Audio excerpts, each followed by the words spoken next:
It's roasting in the United Kingdom. We're now about 26, 27 degrees. It's only where you live, John, not where I live. Where I live, it's about 19.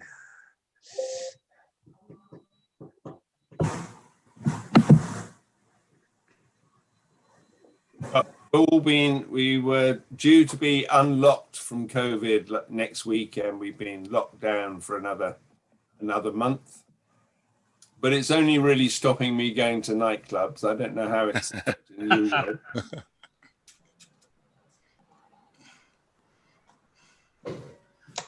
Yeah, we just can't. We have to be served when we go to the pub. When he says to everybody he goes to nightclubs, he goes there auditing them. Isn't that what you do, John? That's what I do, yeah. Yeah, can't imagine you dancing there. No. I'm sorry if I'm quiet, everyone. Kudos, good to see some Kudos logos appearing everywhere. Excellent.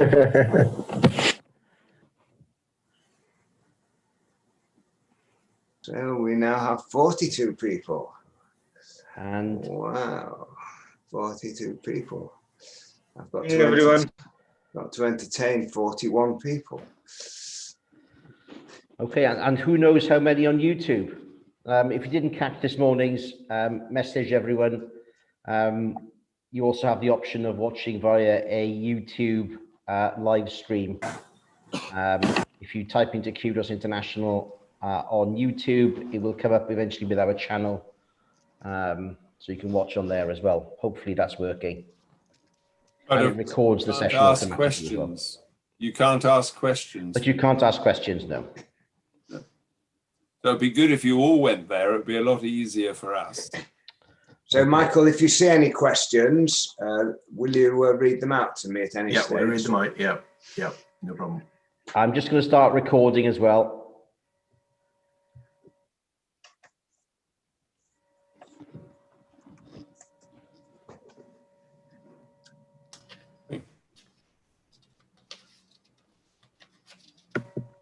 We have a few more people just logging in.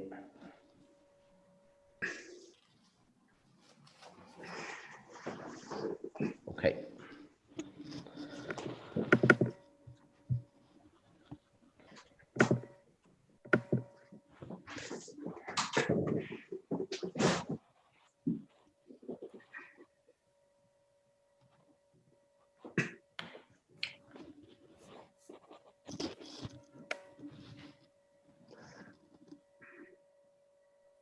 We good to start on?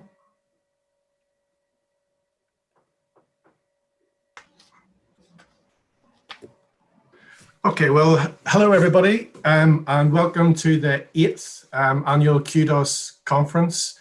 This is the first one, obviously, that we've had online.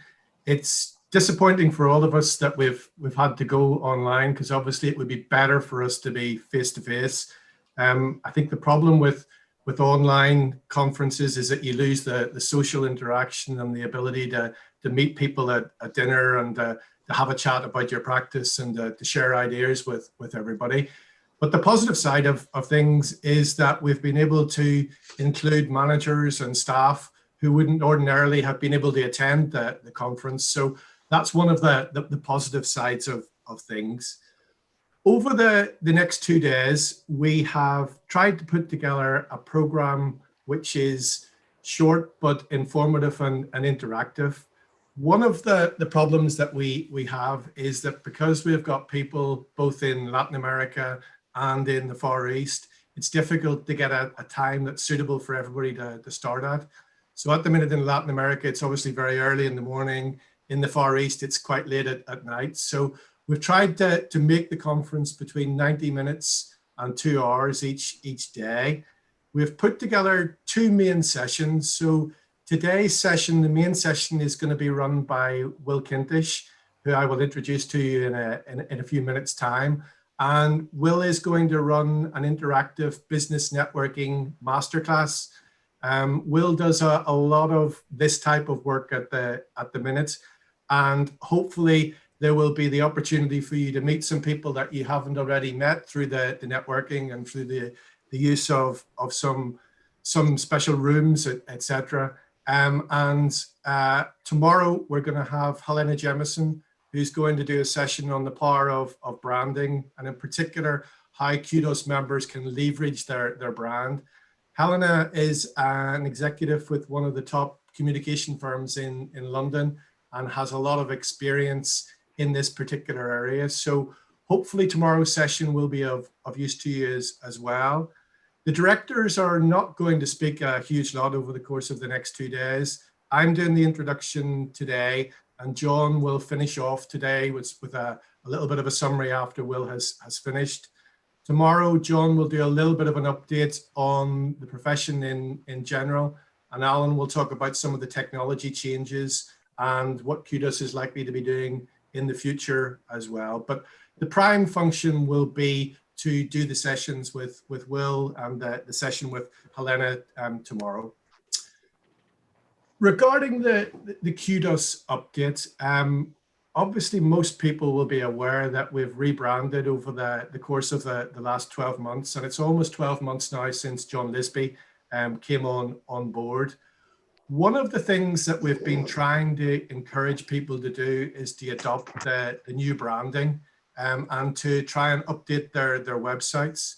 And that's something that we're going to be continuing on over the course of the next 6 months. We're very grateful for those firms who have already put that in place. And I know a number of you have been very active in that regard. And it's very important to us moving the network forward that people do use the latest logos and try and get their websites as good as they can be and promote the network. Because particularly whenever we're looking for new member firms, it's a lot easier for us to attract firms whenever we can direct them towards people who are already using the Kudos branding in an interactive fashion. So that's something that we're going to be focusing on over the course of the next 12 months. Over the last year, we've had 11 new firms have joined the network, which is probably one of the best years that we've had. So most of you will be aware, because we've introduced those new firms during the course of the year by way of our ordinary Zoom conferences that we've been doing, who those firms are. But they are in a range of countries, and we welcome anybody who hasn't been to the conference in the past, and we hope that you all enjoy the format that we've got. Regarding prospective new firms, we're talking to 2 firms in particular at the minute. One is in Kazakhstan, which is at due diligence stage, and we've got another in Colombia that we're speaking to as well. So we're hopeful that within the course of the next month or so, we may be able to bring those firms in. We've talked at previous conferences about target firms in particular countries, and the targets remain the same as they have in the past. So we're still trying to get a firm in the US. We're still trying to get a firm in Central Europe and Western Europe, particularly France, Germany, those sorts of countries. And we're also trying to get a large full service firm in London as well that can provide sort of a high range of services across the network as a whole. It is still a difficult marketplace out there at the minute. We have had an agent working for us in the States to try and attract new firms in, but it's still proving difficult. There isn't a huge lot of movement among many of the networks at the minute, but our efforts in that area will continue into the next 12 months. And as I said, we will still be focusing on those particular countries, because it's important for us in particular to move the States and the big European countries on to enhance the profile of the network as a whole. So those efforts will continue over the next 12 months. We have introduced a new website, which most of you will be familiar with. I just wanted to take this opportunity to remind everybody that on the website, within the member section, you can now access all the products that are available to you as a member of Kudos. So that includes the audit programs, it includes the ISQC1 manuals, but also importantly, it includes the branding material as well. So you can go on to the members' website and download all those things. The only thing that we don't have on the Kudos section or the Kudos members website at the minute is the videos, and the videos are still on the old PCP products website, and that's for technical reasons. We can't get them onto the new website. So the old videos that relate to audit training, etc., are still on the old website. So YouTube videos can be uploaded, but the old technical material is still on the old website. It's important that if you haven't already done so, that you make your staff aware of what all the products are, because it's becoming apparent, certainly whenever myself and Alan have been doing quality control reviews, that not all staff and not all firms are aware of all the products that we have. So it's important to familiarize yourself with what we have, and make sure that you're using the latest versions. In relation to latest versions, we've had 3 new products out over the last 12 months, which it's important that everybody's aware of. The most pressing for everybody is the ISQC1 manual. And again, it's become apparent whenever I've been doing ISQC1 reviews that not everybody realizes that they have to use the Kudos ISQC1 manual. So there is a branded version of that available on the website. We've also got the latest update of the audit program. So version 9 is the program that you should be using at the minute if you're not using Smart Audit. And that version is the version which covers COVID-19 changes and recent changes in going concern and audit reports. So it's important that you use the latest version. In some countries, you have to audit dormant companies. We've also produced a dormant company program as well, but that's not applicable for everybody. But it is important that everybody is aware of where those technical manuals actually are. Regarding new products, we've got 2 new products which will be coming out in the next 6 months. We've got an example audit file, which is at final draft stage at the minute, and hopefully will come out within the next month or so.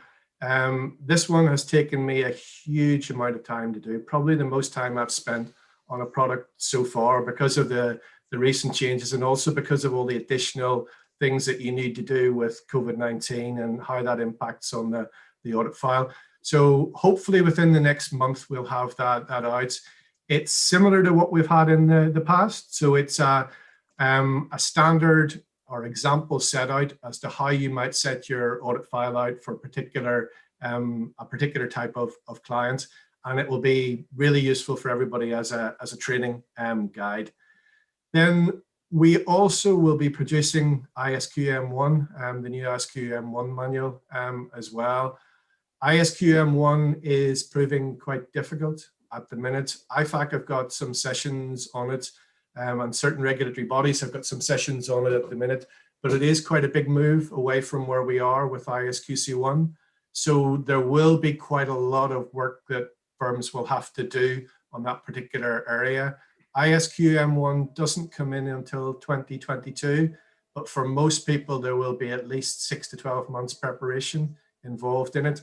And as a network, there's a lot of additional things that we have to do as a result of ISQM1, which we didn't have to do as a result of ISQC1. So it will be important for everybody to move forward with ISQM1 whenever we get that out. But that will probably be, I would say, around about December, whenever we bring that out. But that's just to give you an idea as to what there is. I don't want to spend too much time on the update because I want to give Will plenty of time to do his session. So I'm going to introduce Will now and then pass you across to him. So Will is a chartered accountant himself.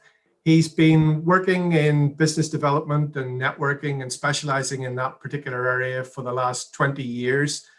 He actually set up his company the same time as myself and Alan set up PCP back in 2000.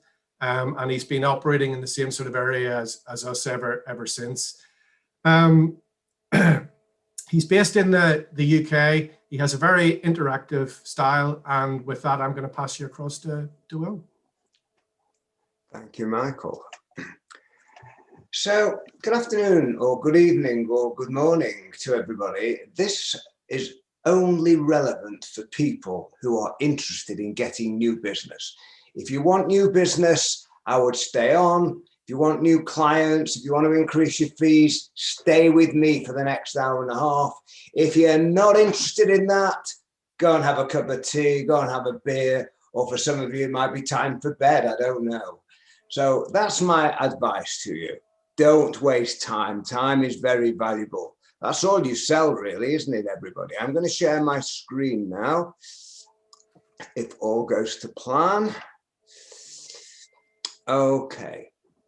So in Michael's introduction, he said, had life been normal, we would have been doing this conference live where we could see each other in 3D. So what I've had to do is put the red cross through it because we can't do our networking face-to-face, so we have to do it online.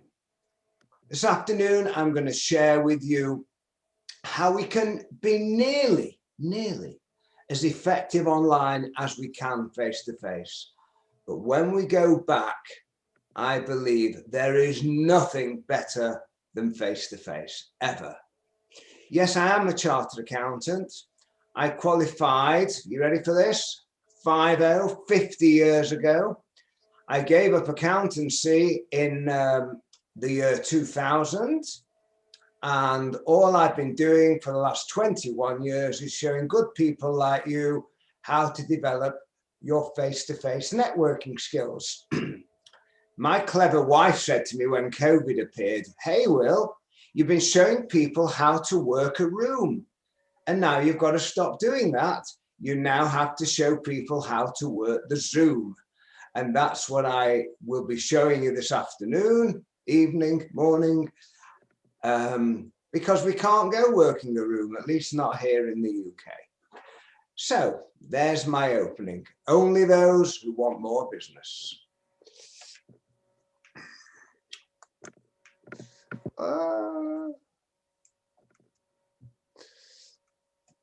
So that's it, very quickly. Can you imagine a time, everybody, when I started? There were no computers, there was no internet, there were no mobile phones. I mean, that isn't actually me, but that's how I looked in 1964. As I look at pictures of you, most of you weren't born in 1964. There were some old people like John Lisby, he was around. I think he's even older than me, I'd forgotten to ask him. But then a great opportunity came in the year 2000, and as it shows there, that's all I've been doing.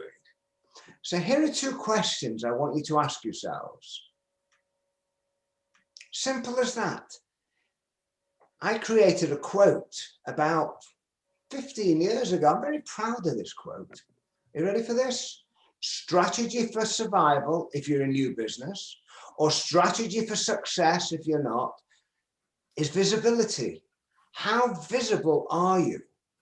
When things were normal and you worked in a local area, you were very visible because hopefully you went to networking events, you went to conferences, you went out for coffees. Whereas, of course, in the last 15 months, we haven't been able to do that. So we have to be a lot more visible online. And the other one on number 2 there is, are you proactive or are you reactive? Only you can answer that. I'm hoping that by the time I've finished, that you'll think, maybe I'm not as visible as I should be. Maybe me and my team, because what I'm hoping you'll do is take this message away to your team. And you'll be pleased to know at the end of this, I'm going to give you a web link where everything I'm told you and more and more and more, you can download it. In fact, it's a web page and you can perhaps share it with your team wherever you might be. So let's start at the very beginning. There are 3 ways of networking. That was the old-fashioned way. Hopefully we'll get back to it soon. Younger people, and I'm talking like a grumpy grandpa now, younger people seem to think they can network using their smartphones. And everybody now is networking through the camera. But what is networking? Well, let me give you my theory. By the way, when there's a few words on the screen, I don't read them to you, I go silent. I feel pretty confident you can all read the words, so here we go.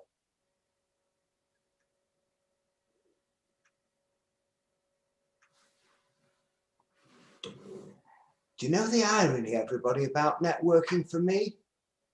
The irony is that everybody in the world networks from about the age of 2 years old, because networking is just talking to people. So I've been earning a living for 20 odd years showing or teaching people how to talk to each other. Now, isn't that a bit of a nonsense? I think it's just the word networking that puts people off. But that's all it is, whether you like it or not. You network every day simply by communicating. Now, in the chat box, please, I'm going to ask Michael if you can read out some of the answers. He's only going to be able to read out 2 or 3 of the answers. There's the question. What do you prefer? Do you prefer networking through the Zoom or networking in the room? So just put which one and tell me why. So if you'd be kind enough to enter something in the chat box at the bottom of your screen, that would be good. Okay, Michael, when you see some, perhaps you'll read them out. Okay, so we've got John Lisby's written the room because it's more fun. Agree. Alan Morgan has got face-to-face. Yeah. Let's say, yeah, you can smell them. After that, it seems to be a combination of online and face-to-face. Probably more people for face-to-face than online, but there definitely are some people who prefer online. For people who struggle walking into that room, I can fully understand it. Absolutely fully understand it. If I had a crystal ball, my guess, everybody, is as the years go on, there is going to be a mixture of the two. The 2 networking clubs I'm in, one is a breakfast meeting, one is a lunch meeting. We've decided that once we can go back to physical networking, we're going to have 1 week or 1 month physical and the other alternate months or weeks online. And I think that is a great way of doing it, because you all know the great thing about online networking is the big time saver. You get up in the morning if you're going to a breakfast club, and within 5 minutes of being dressed, you're in your networking club. You don't have any travel time or costs. Now, I'm about to unveil to you a process, or sometimes I call it my standard operating procedure. I believe, and you all have standard operating procedures. I'm guessing, like most of you, when you take on a new client, you have to go through a whole procedure. I've just appointed some new solicitors because I'm about to move house. Just over there on the table, I've got that thick amount of papers to sign about money laundering, about all the things I have to agree to. That is a process as a law firm is set up to take on a new client, and I'm sure you're the same for accounting, probably in most countries. So what I'm about to unveil to you now is a process for networking. And again, I'm going to shut up and you watch it move.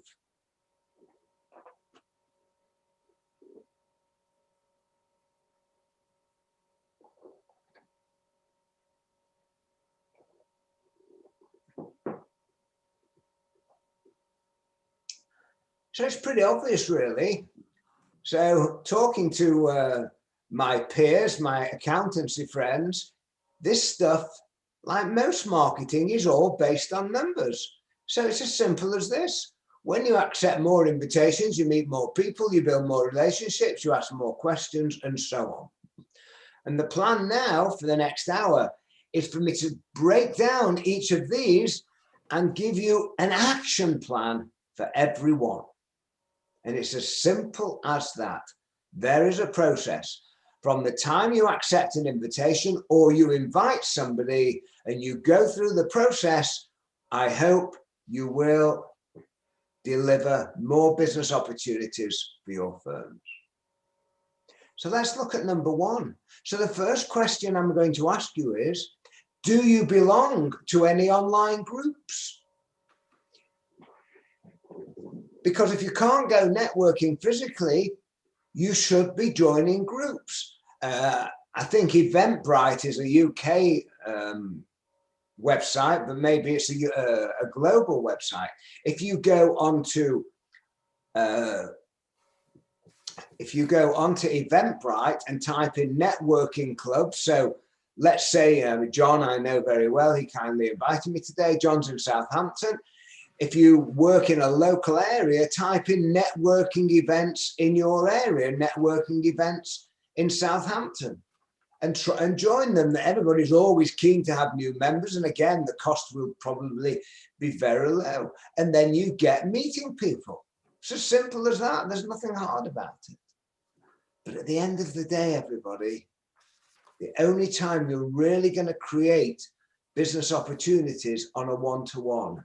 Now, tomorrow, I'm going out for 2 actual coffees with people. I'm going to Starbucks at lunchtime and to my local coffee shop for breakfast. But if you can't do that, then have a virtual coffee. Get your coffee, I'll get my water, and just converse, just communicate. So think about it. Think about being proactive. Think about raising that profile. Now, I have a global audience today. And every country, I'm guessing, on here today will have access to LinkedIn. And if ever there was a time for you to embrace LinkedIn, it's now. Now, this is not a LinkedIn workshop, but I know so many people don't do it. I shouldn't use the word, but I'm going to use the word. Don't do it properly. So we're still talking about invitations. If you are going to invite people to LinkedIn, make sure you do it properly. So this slide here shows you that when you invite people using your PC or your laptop, because again, as I explained in a moment, it is different from using your smartphone. Let me show you what I want you to do. You press the blue connect button. I don't know whether it's blue in your country, but I'm guessing it must be the same. When you press the connect button, stop, because immediately comes up the next window. Always add a note. Always add a personal note. Because if you don't add a personal note, it's like walking up to somebody at a networking event and saying, hello, and walking off, or throwing your business card at them. How rude. How rude is that? Send them a note. And if it's somebody you don't know, send them something like that. The important sentence there, everybody, is every business relationship starts somewhere. Now, for those of you who haven't visited your profile for some time, before you send that, sort your profile out. I'm pretty confident you've all got company websites, firm websites, but when you have a LinkedIn profile, that is your own personal website. Remember, at the end of the day, and I think I've got this right, and Michael, you'll agree with me if you don't, shout out. Nobody ever gets recommended to your firm. They only ever get recommended to the person in your firm. Is that right, Michael? That's right. Well, yeah. Absolutely. So people want to know who you are. And that's why I am strongly recommending that you find an hour in the very near future and tidy up your profile. Make it interesting, make it attractive, and most importantly, make it accurate. So if you change your job 18 years ago and it still shows you're a trainee accountant, then I don't think that's a great idea. So sort out your profile. So if you're going to use your smartphone, this is completely different. So we've taken this guy, by the way, I just found him out of the 600 million people. Do not, listen carefully to me, do not press the connect button. Because if you press the connect button, the invitation goes straight through to William without you able to send a personal note. Always press the more button. And when you press the more button, the 4th item down, you can personalize the invitation. So please share that with your team always, always start off a relationship on a friendly, courteous, polite way by personalizing the invitation. Now, don't leave it there. I'm guessing a lot of you invite and you get an accept, or somebody invites you and you accept. That's not what this is all about. This is all about social networking. It's about building a relationship. So if somebody accepts your invitation, I want you now to send them a message. Thank them. Say that. Now, remember this. There's 57 of us on this call, and we're all in the same business. We are in the business of giving advice. We are in the business of exchanging our time for money. And the best marketing we can all do is to give away in the early stages of a relationship our knowledge. The more you tell, the more you sell. If you look at my profile on LinkedIn, you'll see that if you do link in with me, send me a personal invite. If you do link in, and you'll see that we connect after we're connected, every few days I write a little article. It doesn't need to be big, but it's something to do with networking. And that way it builds trust. People get to know who you are. Your profile will be raised. And if you are going to write articles, everybody, two important things, three important things, in fact. Number one, make it short, because people haven't got time to read whole Bibles today. Number two, have a very, very attractive headline. I want them to look at the headline and think, hey, what's this about? And third of all, make sure that it has an image at the bottom of your article. So raise your profile by sharing your knowledge and your expertise. So that's what I want you to do when someone accepts your invitation. Or it's exactly the same when you accept their invitation. And if it's somebody you'd really like to build on that relationship after the start, I then want you to send them a message and say something like, well, you were kind enough to accept my invitation 2 weeks ago. Perhaps we could now have a virtual coffee. Or if they're local to you, how about we go out for lunch? Or how about we go and have a real coffee at Starbucks or something like that? Remember this. It's step by step to build that relationship to hopefully they will eventually become a useful business connection for you, a client or an introducer. So I've just spent 10 minutes talking to you about invitations. This one's not going to take very long.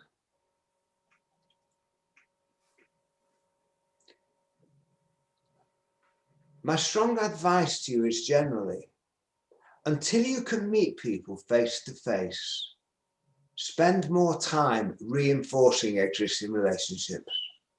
If you've not spoken to any of your clients since January, your top 15 or 20 clients, what I want you to do is to pick up the phone and see how they're getting on. If you've got introducers, maybe banks, maybe law firms who will introduce business to you, pick up the phone to them, see how they're getting on, see how the year is going for them, see who you might be able to introduce them to. Reinforcement of relationships is a key part of networking. So think about that. Okay. This is the essence of networking. I've said to you, networking's talking. I've said to you, networking is simply communication. But let's take it one step up. It's building relationships. And this slide that I'm about to unveil to you has been with me, oh, I don't know, for 15 years. Every single relationship that you value today, whether it's a social or a business relationship, has got 3 key steps Step one, getting to know people. 6 months ago, I did not know John Lisby. He didn't know me. John and I both joined a Monday night networking group. We got listening to each other. We got talking. And as a result of that, I'm here today. But every relationship has to start somewhere. The next word I'm going to show to you, for you and your staff, remember, hopefully you'll share some of my knowledge with your staff, is the most important word when it comes to getting business. Do people like you? Because at the end of the day, nobody questions how clever you are as an accountant, but they question in their mind, do I like this person? Because you know what? We've all got competition. And when they like you better than they like them, you'll get the business. Sometimes even if you're going to charge more. Please remember that. And the third step in building relationships is trust. Know, like, and trust. That's all it is. Nothing more, nothing less. The irony about networking is, in the early stages of a relationship, it's nothing to do with business. It's just to do with, do I get on with this person? Do they like me? Do they think they can work with me? Do they trust me? Okay, now we've got 58 people here. I'm going to try and put you into 11 groups of five and a bit. And I'm going to appoint a team captain. Now, I am very, very conscious that we have an international audience. And for some of you, English might not be your first language and you might not want to be the team captain. If that's you, please be brave and say to your other 4 people, will someone take over as captain?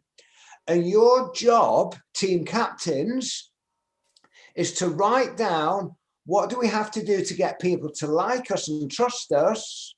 And then when we come back in about 3 minutes, I'm going to say to the team captains what was said. So let's have a go here.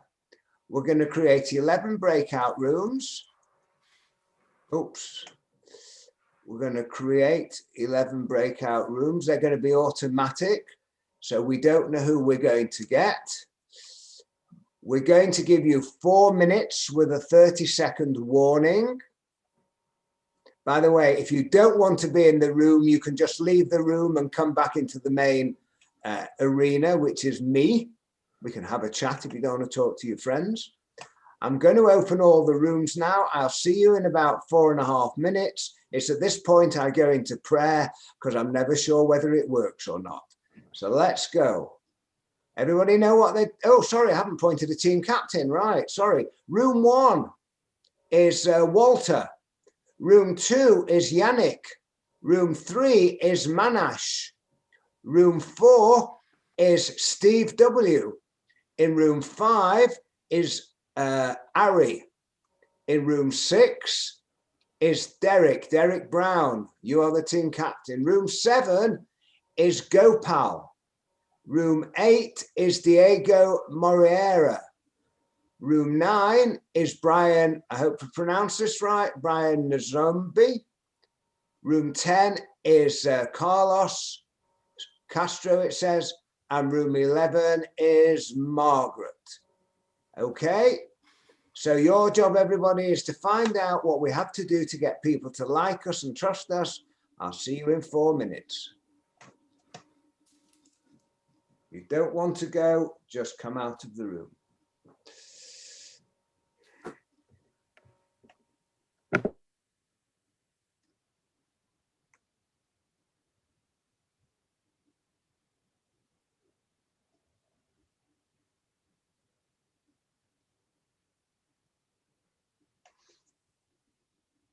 I'm not sure, Alan, having 57 people into breakout rooms was a great idea, but you know what? We'll try it. We'll try. You wanted a bit of interaction? Oh, we got another joiner. I didn't get into a room. Presumably that's because I was a... No, it's not. There's a few people aren't in the room yet. It takes time to download. Right. So hang on. Yeah, it was. I won't be able to do any more rooms. It takes too long. No, there's a lot of people in the room. In the rooms. Massey has asked for help in room 5. Join breakout room. Shall I go in and join it? I'll go in and see. You go and join it.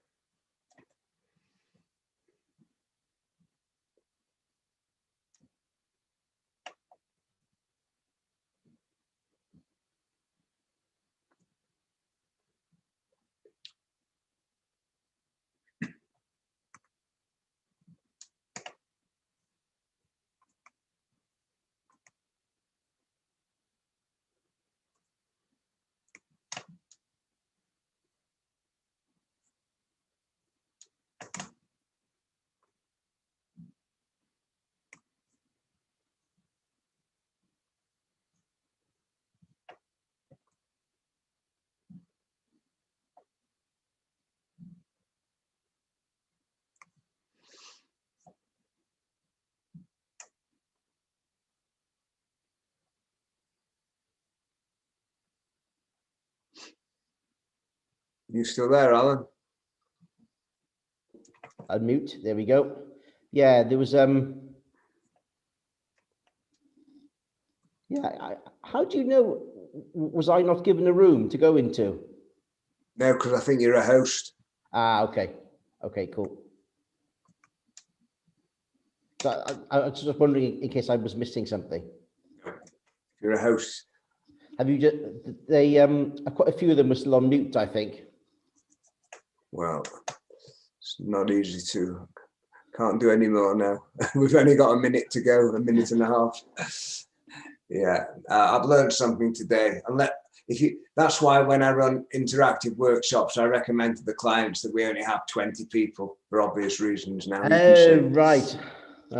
Yeah, I wasn't aware of that. Well, that way you've got 5 rooms, 4 people in each room. Very simple.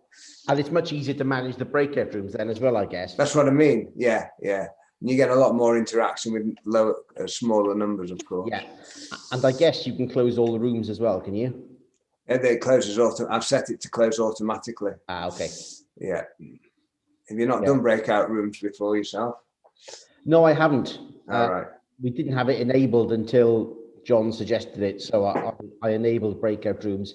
And whilst doing that, that's when I realized that I was able to broadcast live on YouTube as well. So. Yeah, something I've not yet done. Okay, well, they're going to be given, how long? We're down to 5 seconds, and they're going to be given, what does it say now? 30 seconds now. Yeah. And then they'll be back. I pray they'll be back. Well, I guess my first answer to what you have to do to get them to trust you is to give them something. Correct. And often it's free advice. Yeah. Yeah. Right, are people coming back? Hopefully they're all coming back. Michael and Margaret are back. There we go.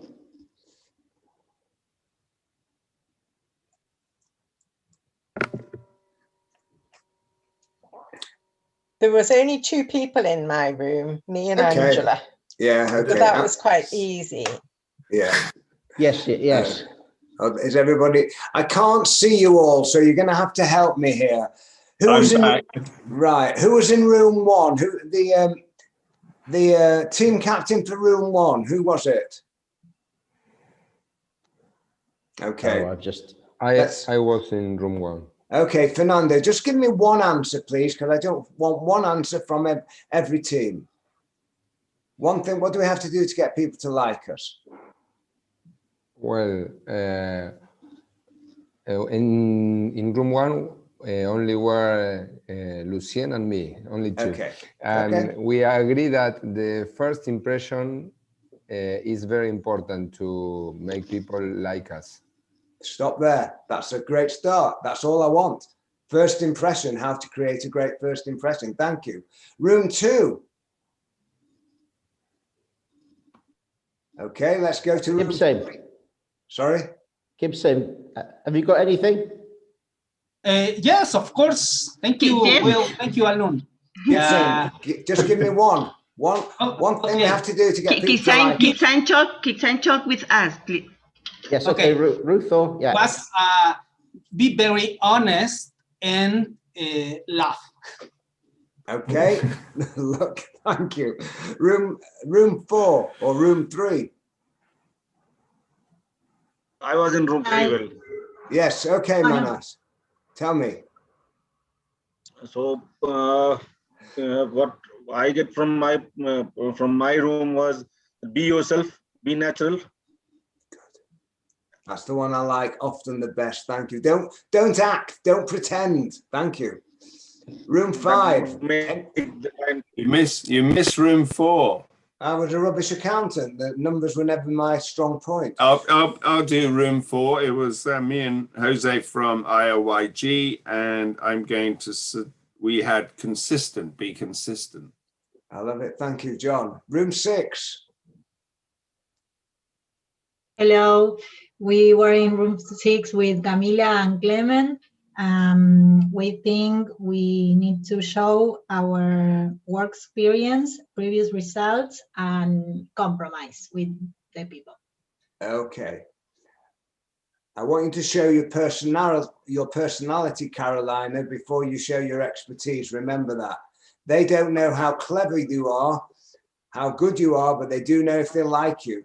So remember that. Thank you. Room 7. Gracia Osiriadi.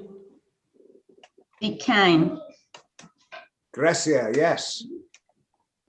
Yes, be kind. Be kind. It's important. Yeah, it's critical. Yeah, you'll see something in a minute. I've got a slide just for that.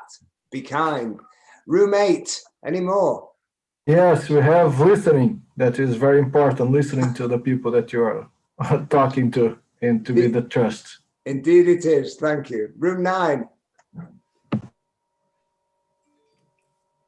Okay, I'm going to be running out of time. Room 10. Anybody? Okay, room 11 was myself and Angela, and we said that we needed to be empathetic and approachable. I'll do me, Margaret. That'll do me. I think we have most of them, but let me share mine. These are my top 10. Those are the first 3. So somebody said first impressions.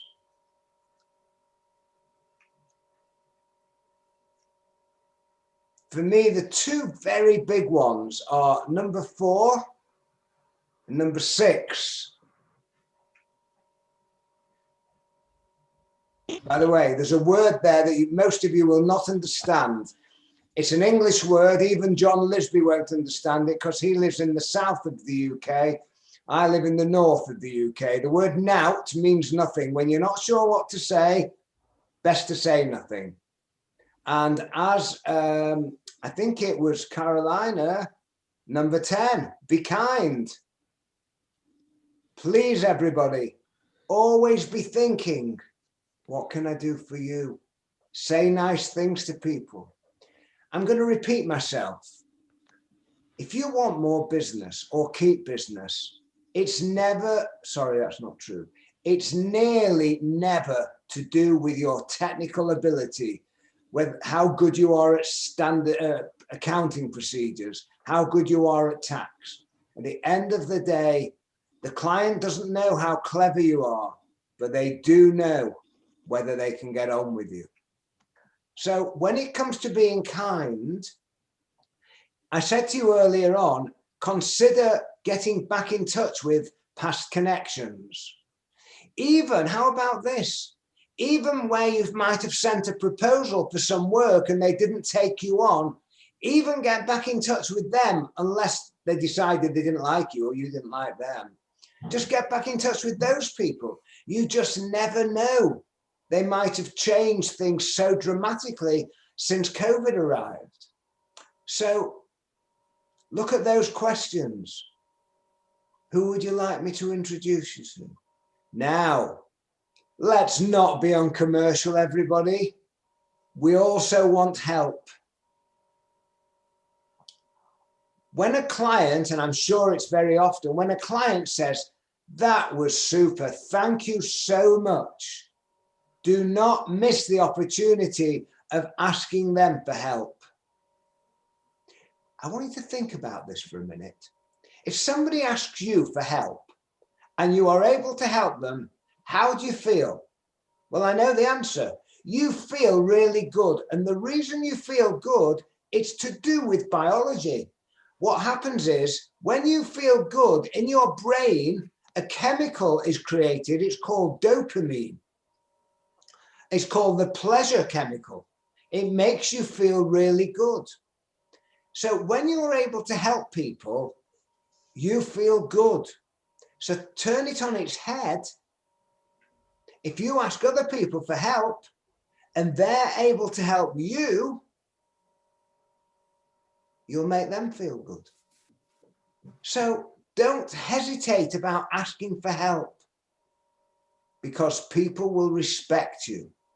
Again, tell the team when one of the clients says you've done a great job. So when people ask you how's business, never say, oh, we're really busy. What I want you to say is, we're really busy, but we're always looking for more. I assume you're looking for more. So never ever miss that last sentence. We're always busy, but we're always looking for more.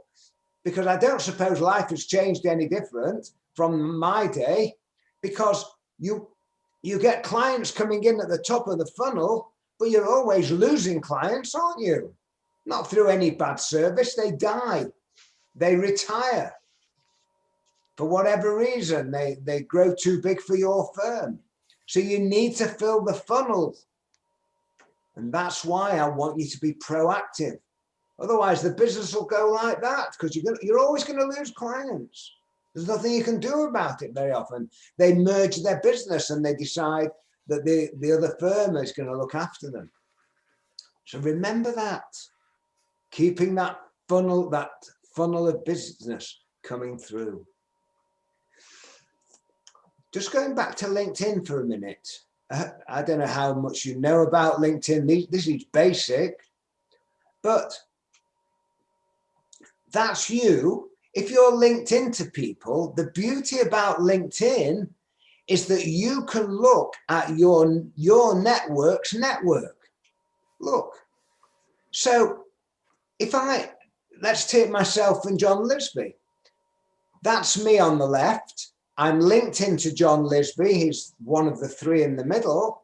And I start looking at some of his contacts and I see that he knows somebody who's head of learning and development at a law firm. So I'll say to John, there's a lady called Mary Smith who is head of learning and development. How well do you know her? He'll say, well, actually, I used to work with her. She's a very nice lady. I say, please, can you help me? If you were me, how do you think we should approach her? And I will ask John to introduce me. I'm going to make him feel good. And if I get any business out of it, I'll feel good. And hopefully Mary Smith will feel good. So please start to ask for help, because people will feel good because you're doing it.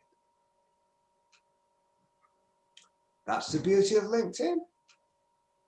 And for those of you who have friends and family who you know need help, buy them that book. My friend Andy Laparta, it came out in January. Just for the record, I don't get any commission on it, but it's a fabulous book, absolutely. Poor Andy got himself into a bit of trouble a few years ago. He didn't ask for help. And eventually when he came through his problems, he thought, I'm going to tell everybody about asking for help. And as it says there, why seeking support is your greatest strength. So how do we maintain trust? Simple. So simple. For me, it's that. When I had staff in my accountancy firm, and when I had staff in the business I'm in, I now work from home alone, I said to them, when you work with Will Kintish, you only have two things to do.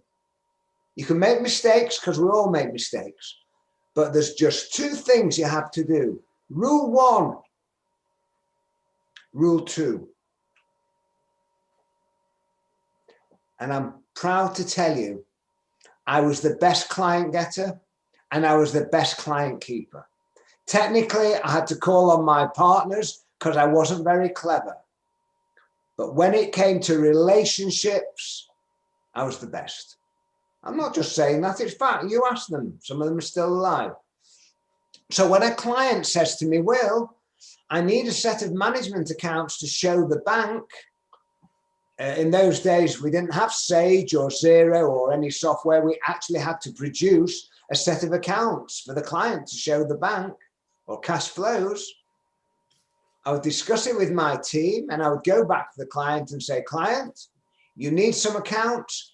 You can have them for next Wednesday. What happened? We got the accounts to them on Tuesday. That made us great accountants in the eyes of the client.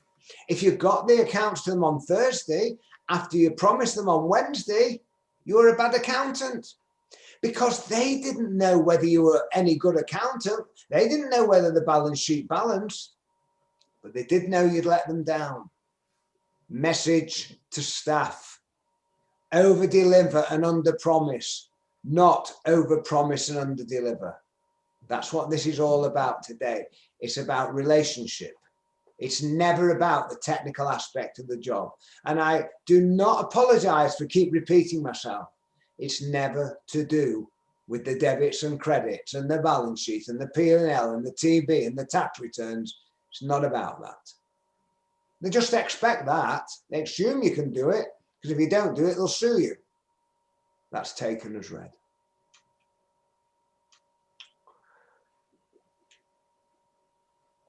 Again, hopefully that cross will come off very soon, but until it does, we have to communicate through the camera, working the Zoom, as my good lady wife said. So please, if you're going onto a business meeting, always be a minute early, whether you're hosting it or whether you are a guest, somebody's invited you. If you turn up late at a physical event, if you're a few minutes late, nobody bothers. But if somebody's waiting for you on that camera,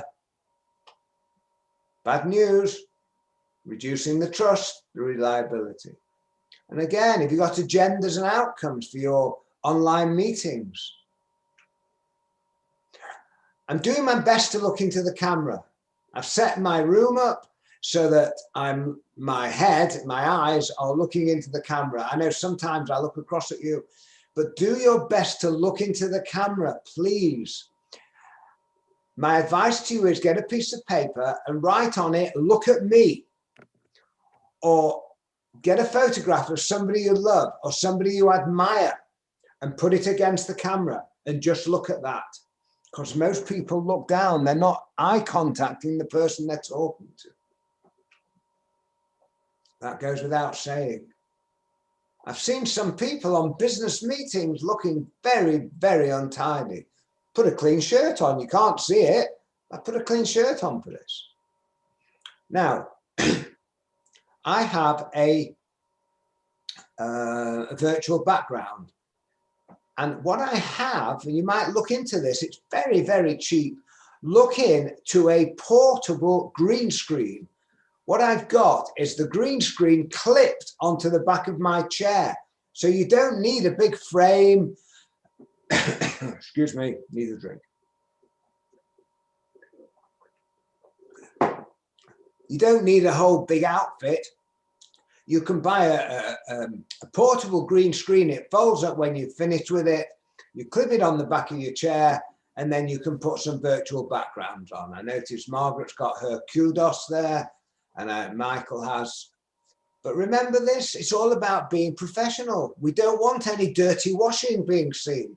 Or if you're having to work in the kitchen, make sure all the pots are put away. Some people have got it very, very tough. You might have children at home. Well, you can't lock them in the other room sometimes. You've told them to go and play on the Xbox or go and watch Disney Plus. Fine. but sometimes they want to come in. Well, warn the person you're talking to in advance. I've tried to lock them up, but they won't be locked up. So I've be warned. Again, I've got two little lights here, two LED lights. Again, in English, they cost about £20 each. Set up a section of your office or your room so you look totally professional. And enjoy it. I hope I'm enjoying. Well, I am enjoying it. I hope you are. It's not about me, is it? It's about you guys. Now, I'm taking the liberty of just going off track because I hope in the next 2 or 3 months you're going back to working the room. And what I'm about to show you, it's going to change your life. The 125,000 people, most of them have, virtually everybody has never ever seen this. You're going to see it now. And it's relevant to every country you are based in. There's our little friend in the blue suit at the top of the page, walking into that room. I don't know about you, but I hate walking into a room where the people are already talking. So here's some strong advice. Get there early. When you get there early, you're immediately in command and control of the situation. Now, read that. That is 100% accurate, 100% fact. There are only 6 types of groups in a room. Watch the colors. You have the individual. I bet some of you have gone to an event and didn't know anybody. Were a bit nervous and stood there waiting for somebody to come and talk to you. That's not being very proactive. Then you have couples who stand in open format in a V shape. Then you have closed couples standing in face to face. You have open threes in a semicircle, closed threes in a triangle, and then bigger groups of 4 or more. You will only ever see 6 groups. 3 green groups, their body language is saying, come and join. The 3 red groups are saying, we're very comfortable at this moment, thank you. Now, I could do you a whole 2 hours on this, how to get in and out of groups, how to introduce one person to another, but that's not what we're on about. Maybe you'll invite me back another time to show you how to work the room. But just take away from the facts. A, get there early, and B, remember this. Open groups are better to join than closed groups. That's all I'm saying about working the room. Questions. When you went to school, you were judged on the quality of your questions. In the world I'm talking to you about, you are judged on the quality of your answers. And particularly through the camera, when you start asking people questions about something that you think is important, make sure you look at them very carefully. You see, people can lie with their words, but they can't lie with their tone of voice and their body language. So if you say to me, Will, how's your business going? And I go like this, yeah, we're doing quite well, thanks. We're doing all right. You can probably tell if you're watching me that maybe I'm not telling you the truth. So watch people very carefully. And again, there are people who are what I call high reactors. They want to tell you everything. And some people are low reactors. If they were standing at an event, they would fold their arms. Ask questions in an open format. Why have I put the why in a highlight? Try and avoid asking the word why. Why have you done that? It's a very unfriendly word to use. Find a different way to ask it. So rather than why did you move premises, what made you move premises? Or what was the reason? I'll leave the next line. Now, let me introduce you to Ted. This is Ted, everybody. Now you're all beginning to wonder, Will Kintish is a bit of a crazy guy. There he is. This is Ted. Ted is one of the most important people in your lives for the rest of your life. Let me explain. Okay. He's going to get some afternoon tea, so he says, bye, everybody. Particularly young people, do not ask enough questions. And I've done all this research, and one of the reasons they don't, excuse me, one of the reasons they don't ask enough questions, and maybe you're one of them, is because you're worried you might get an answer that you don't understand, or you think you're making a fool of yourself. Oh dear. Sorry, that was very naughty of me.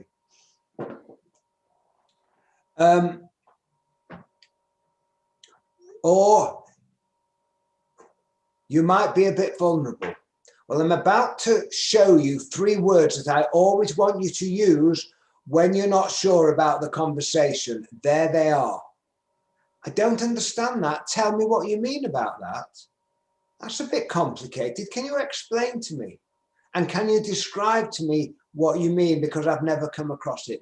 People will take you seriously. And if it's something you think you ought to know, or you think it's a bit sensitive, before you ask the question, say, do you mind me asking you a question? Or I'm going to ask you a question now. If you don't want to answer it, then that's fine. But can you tell me da da da da da da da? Please, please, please do not hesitate about asking questions. I don't want you to walk away from a conversation thinking, do you know what? I wish I'd asked that. Wasn't I stupid? Because read this. So always ask questions. You're not going to learn anything if you don't ask. So let's go a bit deeper into questioning. There are 4 areas of questions. The icebreaker question. Don't ever start, whether it's on the Zoom or in the room, with business questions. So if you are going to a business event, you go up to somebody, first impressions. Hello there, can I introduce myself? My name's John. Oh, no, my name's Will. And he says, my name's John Lisby, and I'm listening, so I remember his name. Hello, John Lisby, nice to meet you. And the icebreaker question should never be, what do you do? That's business. We're not doing business. The icebreaker question is, where have you traveled from today, John? Or what made you come to this conference today, John? Or have you been to this hotel before, John? Icebreaker question. Always start with something that you've got in common right at the start. Okay. I don't know whether this is an international product.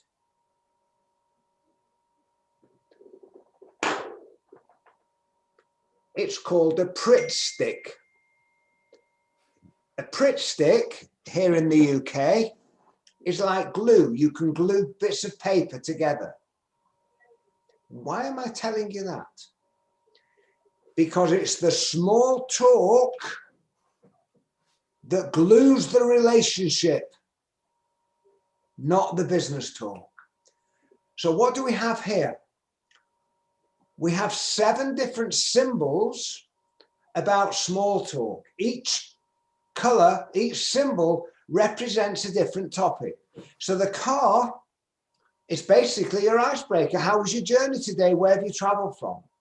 The house is, hello there. Where do you live now? How long have you lived there? So I'm telling you, all being well, we live in Manchester.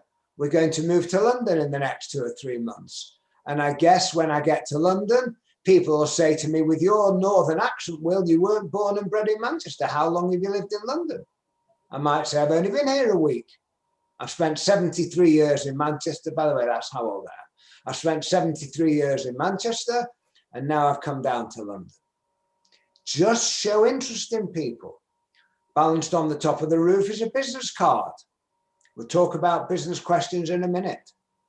Flying through the business card is an aeroplane. That's a symbol, obviously, for, by the way, Does anybody remember those aeroplanes? Because I think 95% of them are on the ground at the moment.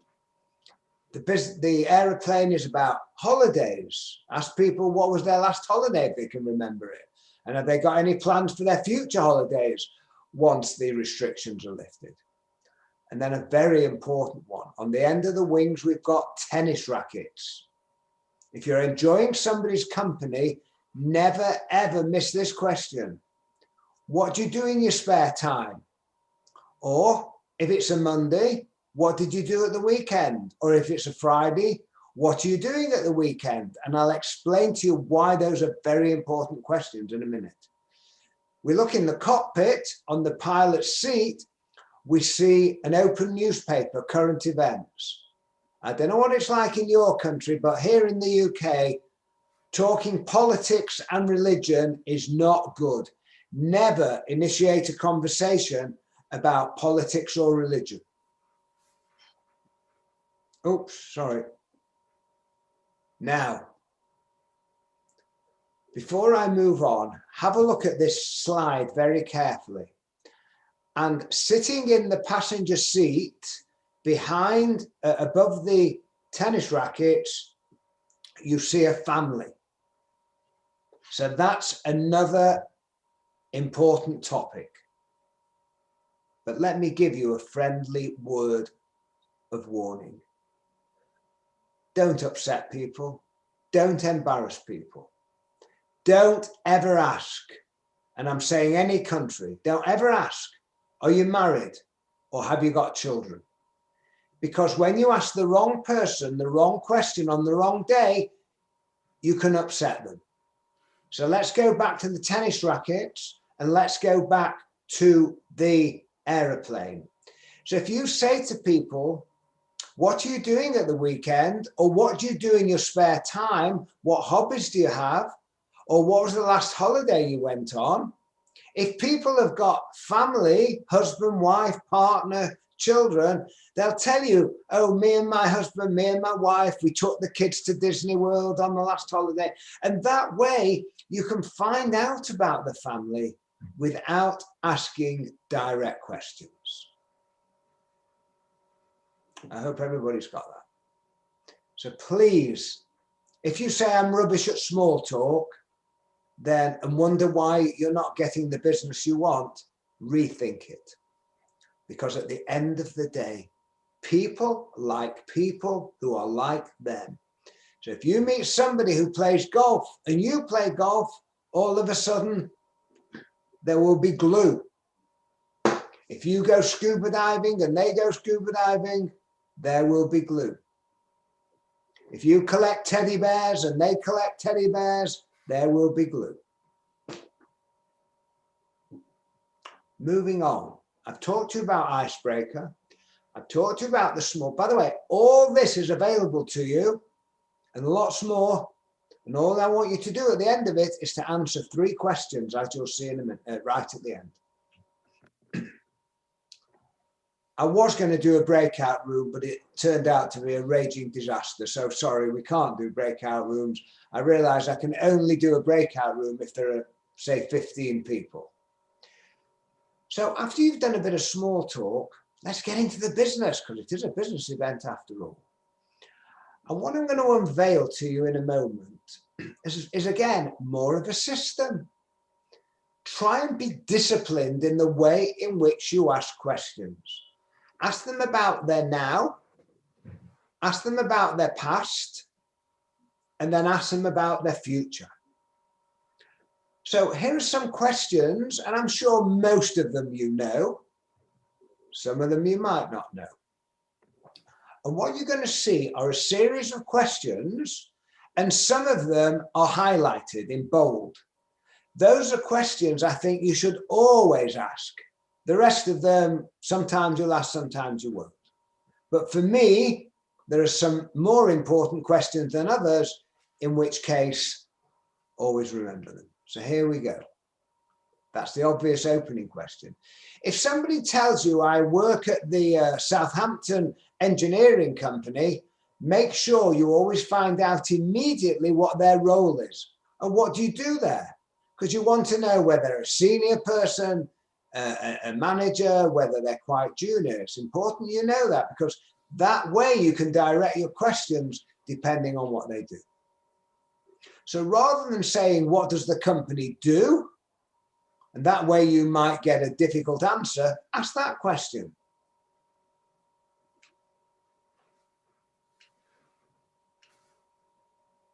For me, I always want to know whether it's, most of my business is with people in the advice giving business, accountants, lawyers, universities, property professionals. And I always want to know how proactive people are. So that's one question. And you should be asking that as well of new clients, of people at a networking event. You want to know whether they are a go-getting firm or whether they're very staid. By the way, I hate the question, how's business? I think it's a stupid question. How's business, Will?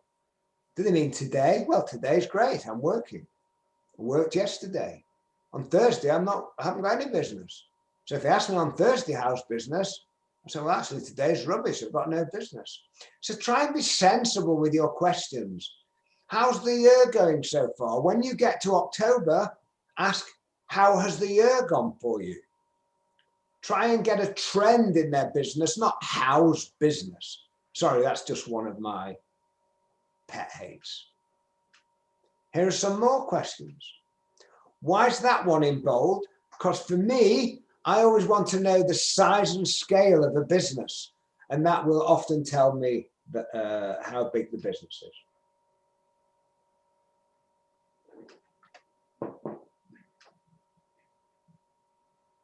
And then we ask questions about the past. Anybody who is the owner of a business, that is their favorite question. Never miss that one. And I bet all of us in the past have been asked that one, haven't we?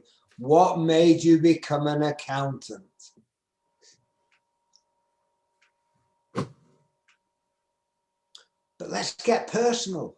You'll only get personal with people if you think, hey, this is a director of a company and it's a client that, that might be useful for me.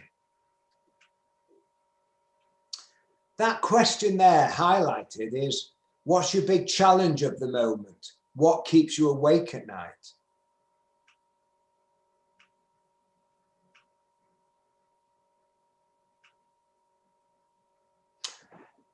Now, I haven't got a slide for these questions, but they're a bit important. When you are getting on really well with somebody and they're telling you everything about their business, you want to know who their accountants are, don't you? That's great. But only ask these questions that I'm about to share with you. Again, they're in the link at the end. Only after you've explored everything about their business. Do you mind me asking you, who are your accountants? We use Prittstick & Co. All right. How long have you been with them? What made you choose them? And then the big question. Look them in the eye, make sure you watch their eye contact. How do you find them then? Or how is the service you're getting? If they say fantastic, what do you want to know? What do they do well for you? Because remember this, even if they're happy with their accountants today on Tuesday, by Thursday, something might go wrong. And if they like you, you can be sitting on the subs bench.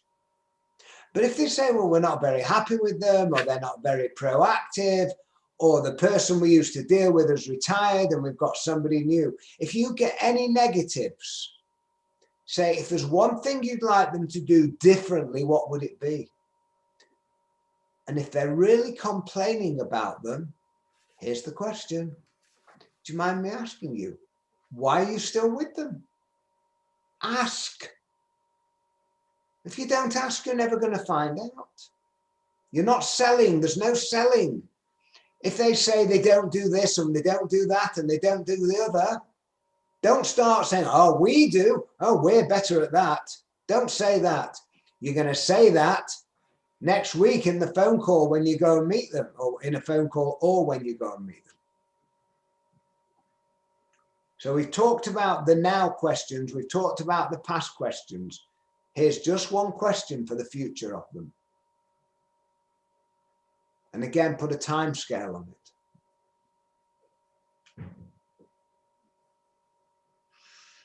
Tell your staff and tell yourselves if you're not very good at asking questions.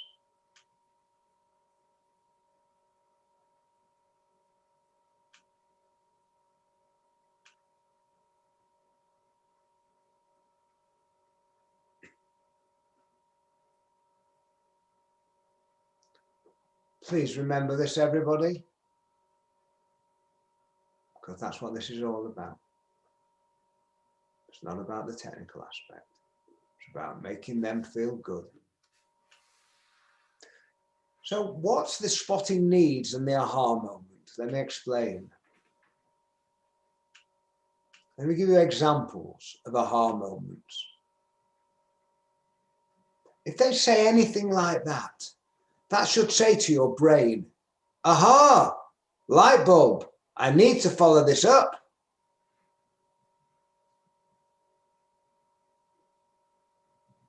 You know, if they say we don't think our advisor is doing a great job, great, you want to know why? Don't let it go. If you've done the conversation right, they're going to love you at that moment. Seize that moment. Don't let it go. What do we do about the follow-up? I'm going to tell you as we're slowly moving down the pipeline. So many people don't follow up. You know what? I call you networking criminals. You're a criminal because you've gone to an event on a Zoom or a room. You've spotted an opportunity and you haven't followed up. And what I want you to learn is to go down the sunshine line, the persistent sunshine boulevard, not down the black cloud pest lane. Let me explain. Remember that. If you don't follow up, the amount of business you're going to get, unless you're really lucky, is going to be very little. So what's the difference between following up in a professional manner and annoying or pestering people, as it says? Well, always ask permission. So if you meet somebody at an online networking event, this is what I want you to do. I want you to come off the event, send them a friendly LinkedIn invitation. Hopefully they'll accept it, and then say to them, how do you feel about us having a virtual coffee or a real coffee? Ask permission. If you meet somebody at a networking event, say, shall we exchange business cards? Get their business card and ask permission to call them. And if you are sending proposals in and it goes quiet, say, look, send 2 or 3 follow-ups. Say, I'm beginning to think I'm annoying you. Please give me guidance. If you don't want to hear from me anymore, tell me and I won't bother you any further. So nobody can accuse you of annoying people. And if possible, I want you to pick up the phone. That's the old-fashioned way of picking up the phone. That's the new-fashioned way. So again, please don't give up too soon. Why am I saying don't give up too soon?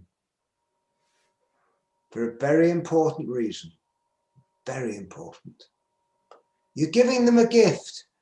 You and your team have knowledge, you have experience, and you have expertise, which I want you to share with prospects and clients. Because at the end of it, I hope the amount of fee you're going to charge them is that much, but the value they're going to get from you is that much. Always remember that. You are giving them a gift, particularly if they want to change their accountants because they're not happy with it. So don't give up too soon if you spot an opportunity. You can't create need But when you do spot a potential need, keep going. And finally, we meet people. So here are my key messages to you.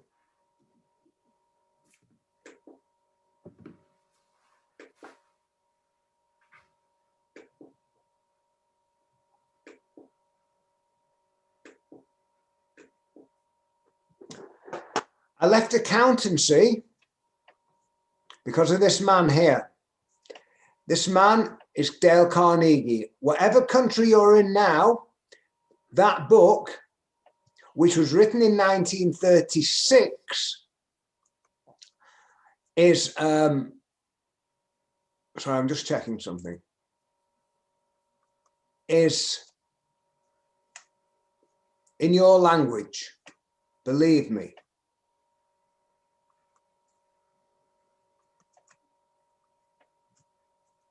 Think about the title, everybody. The title, How to Win Friends and Influence People, which is what I've been talking about for nearly an hour and a half. How to win friends and influence people. And he came out with some very, very, very, very memorable quotes. Quotes that will last forever. And this is my favorite. At the end of the day, I want you to leave every conversation thinking, the other person thinking about you, what an interesting person you are, because you've been interested in them. That is the key to the whole thing. So I'd love you to join me on LinkedIn. When you join me on LinkedIn, by the way, you'll remember that cartoon on how to work a room. Well, it's a 28-page pocket guide. Most of it is in cartoon form, so there's not much reading of how to work a room. So if you invite me to LinkedIn, when I send you a response, you will get a link to how to work a room, a little mini ebook. Remember this, whether it's online or face-to-face, every relationship starts somewhere. That's my book. Proud of it. Sold about 5,000 copies so far. You can buy it on Kindle. So, how's business, Will? Business is fine, but I'm always looking for more. So who do you know who? Do I have any doubts about asking for business? So, having taught you today, are you going to be proactive or reactive? Many years ago, somebody said, oh, I've been kintished. I said, what do you mean? They said, well, I've been in front of you. So if you've been in front of me today, you've been kintished. Now, I'm trying to get back onto, I'll do it in a second. I'm going to put this in the link for you, which is your gateway to lots of other things. Oops.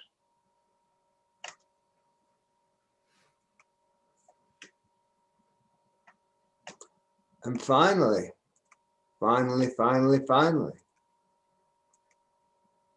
action are you going to take as a result of being here today? There you go. So I'm going to put in the chat box a link. If you take the link and just answer 3 questions, what you thought about today, what would you have liked more of, what you would like less of, I'll never follow you up, I promise you, just give me the answers. You will then get access to a load of extra stuff. There's the link. Back to you, Michael, or John, or Alan. I think John's going to close this down. Yes, I think it's me. And on behalf of everyone attending, I'd really like to thank you, and we can clap in the usual way. Thank you very much, Will. Thank you. Are there any questions? Or is it time to go? I don't know, John. We have time for a few questions, I think. If Come you off can put them in mute. the chat box, it'll be easier. Oh, okay. While we're waiting to see if there's any questions in the chat box, I would really thoroughly recommend that you do download the material that Will has very kindly allowed you to take, and to talk to all the members of your team, even the young people. It's generally the less experienced that are really very often very nervous about attending a business meeting or seeing a prospective client and knowing how they should talk to them and knowing how they should present their firm. And we'll set it out in a very easy way for them to understand. John, can I underline something? Sorry, John. Yeah, I was just going to say there is another thing you can do, which I think is Will has very kindly not over promoted the services that he offers, but he has multiples. He can run a session for your own firm.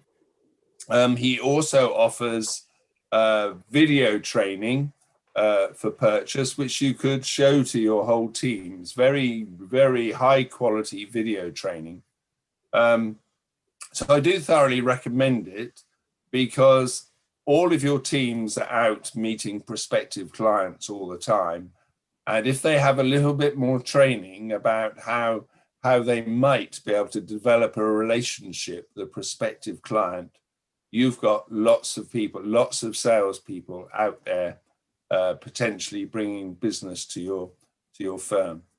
So I don't know, Alan, are you checking for any questions? I've not seen any come through, John. Will. Can I underline something that John said, everybody? At the end of the day, your people are out there meeting other people. And they don't have to be very good at accounting in the early stages, because they're not. But if people like them and the person they're talking to, they have need for an accountant, that junior can bring business through the door just as easily as the senior partners. So remember this. They might not be able to do the work, but they are, and you are, and I've not used this phrase today, everybody in your firm is the ambassador for the brand. Tomorrow, you've got somebody talking about brands, but that is branding of the firm. Each and every one of the people in your firm is the ambassador, so they can bring in business just like you. Just give them a few ideas. There's no selling. All they have to do is ask good questions and listen. And if they spot an opportunity, they say, is it okay if I call you, or I get one of the partners to call you? Thanks, John, for reminding me of that. Well, it's such all of your staff are such a valuable asset for bringing in work. Don't just leave it to the partners. Leave it even to the youngest person, perhaps even your office cleaner. You can get everyone talking well about their firm if they are shown how easy it is if you follow a structure to interacting with the people they know. So thank you again so much, Will. And I'm just going to clap again and ask everybody else to show their appreciation if they're on. Thank you, everybody. And Will touched on how they when they are talking about your firm,